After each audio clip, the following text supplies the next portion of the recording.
Hello friends, अभी हम बात करेंगे डेक्सफेन सिरप के बारे में जो लीजेंड फार्मा का आता है।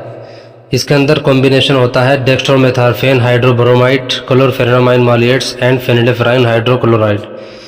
ये सब मिलकर खांसी, जुकाम, छींक, गले में खराश और नाक बंद होने जैसी समस्या में बहुत अच्छे तरीके से काम करते हैं।